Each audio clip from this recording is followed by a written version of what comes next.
റോമിലാണ് വിശുദ്ധ അഗസ്റ്റിൻ ജനിച്ചത്. ബ്രിട്ടനിലെ വിജാതിയർ കത്തോലിക്ക വിശ്വാസം സ്വീകരിക്കുവാൻ വിസമ്മതിക്കുന്നു എന്ന വാർത്ത ഗ്രിഗറി ഒന്നാമൻ പാപ്പയുടെ ചെവിയിലെത്തിയപ്പോൾ അദ്ദേഹം ബെനഡിക്റ്റൻ പ്രിയോറായിരുന്ന വിശുദ്ധ അഗസ്റ്റിനെയും വിശുദ്ധന്റെ കൂടെ ഏതാണ്ട് 40ഓളം ബെനഡിക്റ്റൻ സന്യാസിമാരെയും ഇംഗ്ലണ്ടിലേക്ക് അയച്ചു. ഈ ദൗത്യത്തിൽ ഉണ്ടായേക്കാവുന്ന വലിയ അപകടങ്ങളെയും ബുദ്ധിമുട്ടുകളെയും വകവെക്കാതെ വിശുദ്ധനും കൂട്ടരും ഇംഗ്ലണ്ടിലെത്തി. അവിടെ തങ്ങളുടെ സുവിശേഷ പ്രഘോഷണ ദൗത്യത്തിൽ പെട്ടെന്ന് തന്നെ വിജയം കാണുകയും ചെയ്തു. 596 പെന്തക്കുസ്ത ഞായറാഴ്ച രാജാവായ എദൽബർട്ട് ജ്ഞാനസ്നാനം സ്വീകരിച്ചു.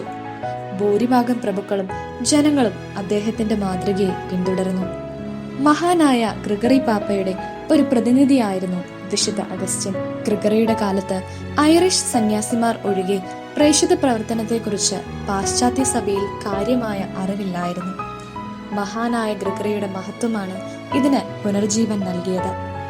ഇംഗ്ലണ്ടിലെ വിജാതിയർക്കിടയിൽ ഒരു സുവിശേഷ ദൗത്യം ആരംഭിക്കുവാൻ പാപ്പായ്ക്ക് ആഗ്രഹമുണ്ടായിരുന്നു. അവിടുത്തെ വിജാതിയർ അവിടുത്തെ ക്രിസ്ത്യാനികളെ മറ്റുള്ള ക്രിസ്ത്യൻ ലോകവുമായി അകറ്റിയാണ് നിർത്തിയിരുന്നത്. വിശുദ്ധ അഗസ്റ്റിൻ ഒരു വീരനായ പ്രേക്ഷിതനോ നയതന്ത്രജ്ഞനോ ആയിരുന്നില്ല.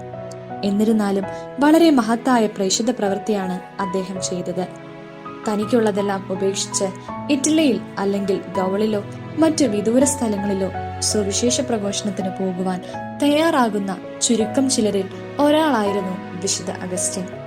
604 ഇംഗ്ലണ്ടിലെ കാൻഡർബറിയിൽ വെച്ചാണ് വിശുദ്ധൻ മരണപ്പെടുന്നത്.